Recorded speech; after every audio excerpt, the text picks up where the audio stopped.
I'm Larry Page. I'm co-founder and CEO of Google. I was at Stanford from 1995 through 98. I studied computer science. I was in the PhD program there at Stanford. I did not quite graduate, but I did get my master's degree. I'm Sergey Britt. I'm from Google, and prior to that, I was a PhD student at Stanford.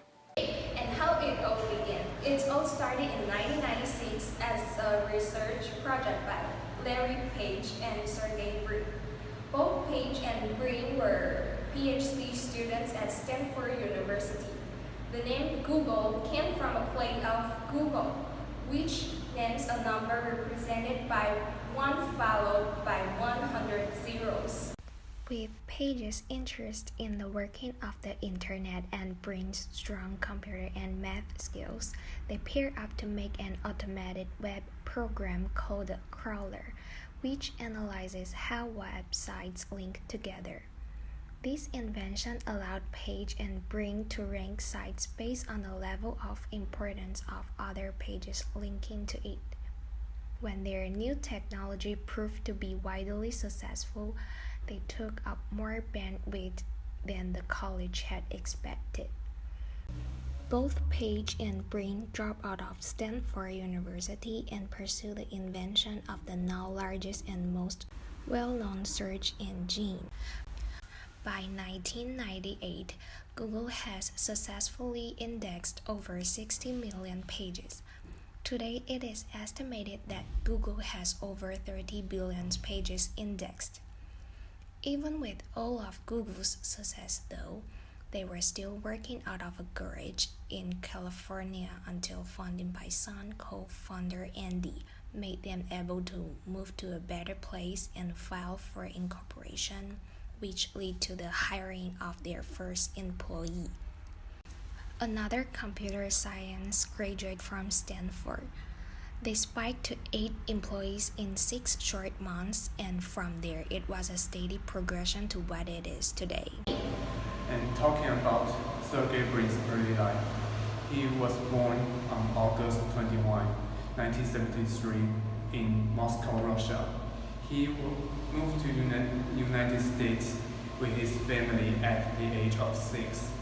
Eleanor Roosevelt High School in Maryland, Greenbelt, Maryland, and also he got a degree in mathematics and computer science from University in Maryland. Google's story began in 1995 at the Stanford University, when Larry Page wanted to visit the University of Stanford, and Sergey Brin, a current student at the university, was given the task of showing him the place. According to some reports, they both disagreed on almost everything when they met for the first time, but the following year they entered into a partnership. They worked from their dorm and were able to create a search engine that used links to determine the importance of individual pages on the World Wide Web.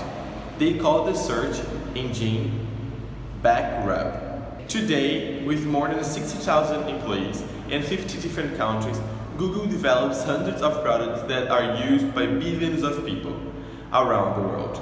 From YouTube and Android to Smartbox, this includes, of course, Google Search. Lego servers have lagged behind. The company's Canaan team has increased a bit, but the passion for creating technology for everyone remains the same, from dorm and garage to times nowadays. You can say that Google is a revolutionary search engine for the public. Google brings different impact to all sides of the world, and those cause both positive and negative consequences. Take education, for example. Teachers can access all kinds of resources on the internet through Google, even exchanging the information with different others without meeting them in person.